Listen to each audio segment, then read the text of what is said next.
السلام علیکم ورحمۃ اللہ وبرکاتہ۔ میرے پیارے بھائیوں، یہ واقعہ ایک ایسے مومن شخص کا ہے کہ جو امیر المؤمنین خلیفۃ المسلمین کا بیٹا ہوتے ہوئے بھی اپنی ساری زندگی مصیبتوں میں مزدوری کرتے ہوئے کاٹ دیتا ہے، اور آخر میں جب ان کا انتقال ہونے لگتا ہے تو وہ کچھ نشانی ایک شخص کو دے کر کہتا ہے کہ یہ امیر المؤمنین کو دکھا دینا، اور جب ان کا انتقال ہو جاتا ہے اور وہ نشانی ان کو دکھائی جاتی ہے تو کیسے امیر المؤمنین دار و قطار روتے ہیں۔ تو اس واقعے میں ہم آپ کو بتانے والے ہیں، بڑا ہی درد بھرا واقعہ ہے۔ میرے پیارے بھائیوں، غور سے سنیے گا۔ تو چلیے شروع کرتے ہیں۔ حضرت سیدنا عبداللہ بن الفرج العابد رحمۃ اللہ العظیم فرماتے ہیں، ایک مرتبہ مجھے کسی تعمیری کام کے لیے مزدور کی ضرورت پڑی۔ میں بازار آیا اور کسی ایسے مزدور کو تلاش کرنے لگا جو میری خواہش کے مطابق ہو۔ یکایک میری نظر ایک نوجوان پر پڑی جو سب سے آخر میں بیٹھا ہوا تھا۔ چہرہ شرافت و عبادت کے نور سے چمک رہا تھا۔ اس کا جسم بہت ہی کمزور تھا۔ اس کے سامنے ایک جنبیل اور رسی پڑی ہوئی تھی۔ اس نے ان کا جبہ پہنا ہوا تھا اور ایک موٹی چادر کا تہبند باندھا ہوا تھا۔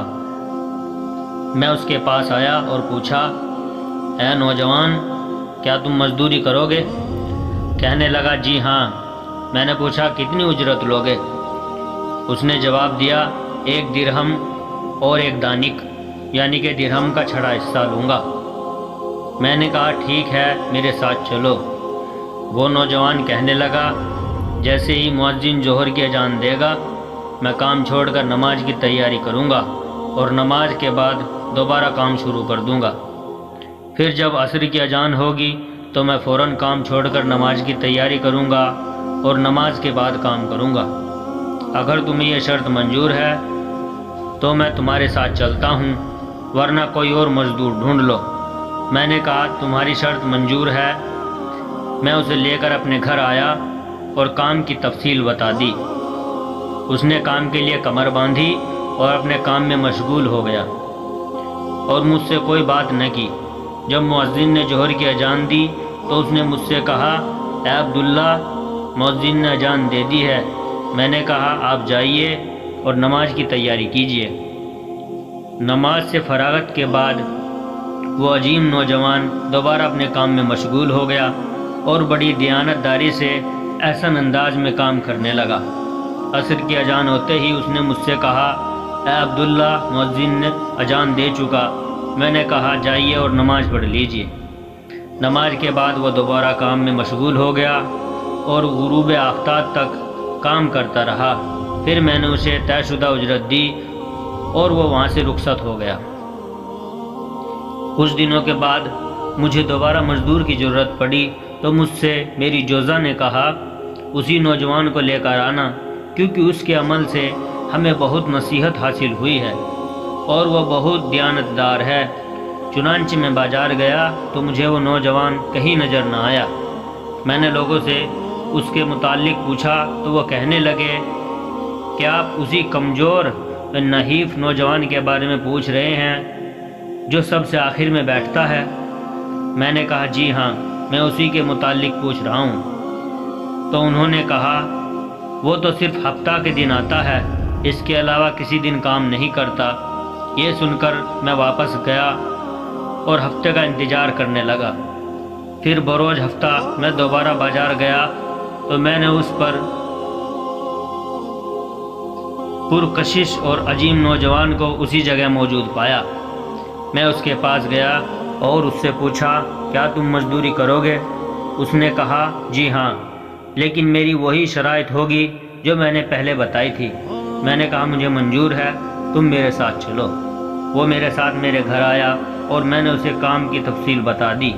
وہ بڑی دیانتداری سے پہلے کی طرح کام کرتا رہا اور اس نے کئی مزدوروں کے جتنا کام کیا۔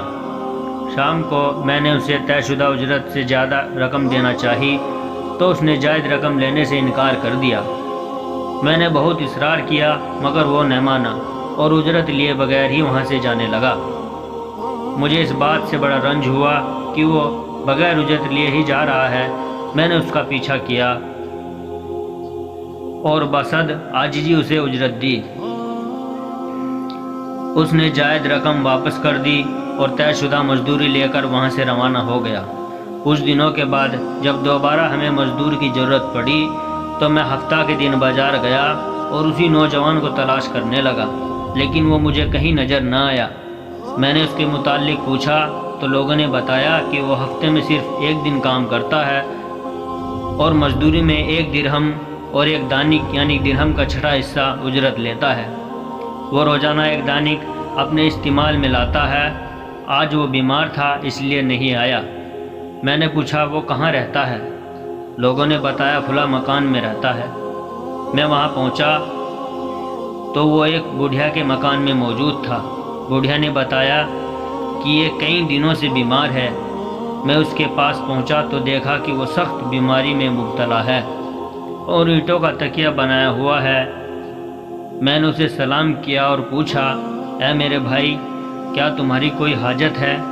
کہنے لگا، جی ہاں، مجھے تم سے ایک ضروری کام ہے، کیا تم اسے پورا کرو گے؟ میں نے کہا، میں تمہارا کام ضرور پورا کروں گا، بتاؤ کیا کام ہے؟ اس نوجوان نے کہا، جب میں مر جاؤں تو یہ لوٹا اور جنبیل بیچ کر گورکن کو اجرت دے دینا، اور کفن کے لیے مجھے میری یہ اون کا جبہ اور چادر کافی ہے۔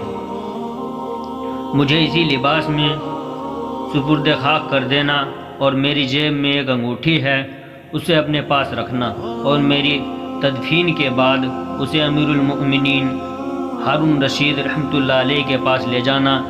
جب ان کی شاہی سواری فلاں دن فلاں مقام سے گزرے تو انہیں کہنا، میرے پاس آپ کی ایک امانت ہے، پھر انہیں یہ انگوٹھی دکھا دینا، وہ خود ہی تمہیں اپنے پاس بلا لیں گے، اور اس بات کا خیال رکھنا کہ یہ کام میری تدفین کے بعد ہی کرنا۔ میں نے کہا، ٹھیک ہے، میں تمہاری وصیت پر عمل کروں گا۔ پھر اس عظیم نوجوان کی روح پرواز کر گئی۔ مجھے اس کی موت کا بہت دکھ ہوا۔ بہرحال میں نے اس کی وصیت کے مطابق اس کی تجہیز و تکفین کی اور پھر انتظار کرنے لگا کہ خلیفہ ہارون رشید رحمۃ اللہ علیہ کی سواری کس دن نکلتی ہے۔ جب وہ دن آیا تو میں راستے میں بیٹھ گیا۔ امیر المؤمنین جاہ و جلال کے اعمال میں ہزاروں شہسواروں کے ساتھ بڑی شان و شوکت سے چلے آ رہے تھے۔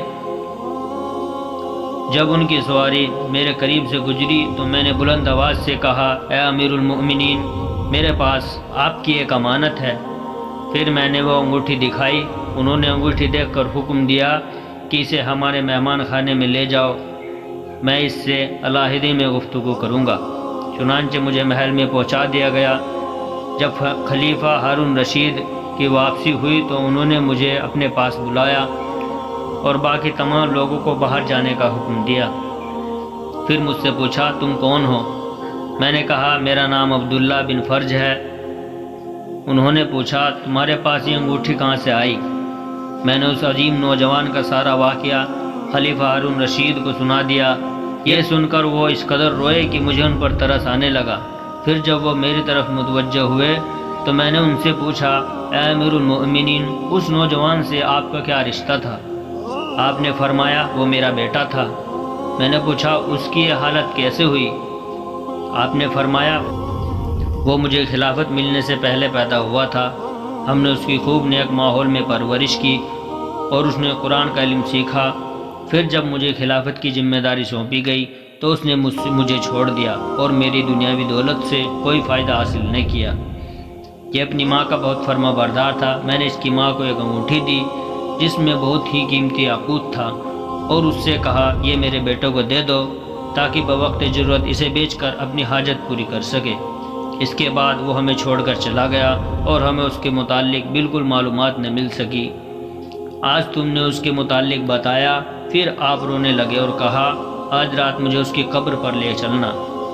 جب رات ہوئی اور ہم دونوں اس کی قبر پر پہنچے تو خلیفہ ہارون رشید اس کی قبر کے پاس بیٹھ گئے اور جارو قطار رونا شروع کر دیا اور ساری رات روتے روتے گزار دی۔ جب صبح ہوئی تو ہم واپس وہاں گئے۔ آپ مجھ سے فرمانے لگے تم روزانہ رات کے وقت میرے پاس آیا کرو، ہم دونوں اس کی قبر پر آیا کریں گے۔ چنانچہ میں ہر رات ان کے پاس جاتا، وہ میرے ساتھ قبر پر آتے اور رونا شروع کر دیتے، پھر واپس چلے جاتے۔ حضرت سیدنا عبداللہ فرماتے ہیں مجھے معلوم نہیں تھا کہ وہ نوجوان خلیفۃ المسلمین ہارون رشید کا شہزادہ تھا۔ مجھے تو اس وقت معلوم ہوا جب خود امیر المؤمنین نے بتایا کہ وہ میرا بیٹا ہے۔ اللہ کی ان پر رحمت ہو اور ان کے صدقے ہماری مغفرت ہو، آمین۔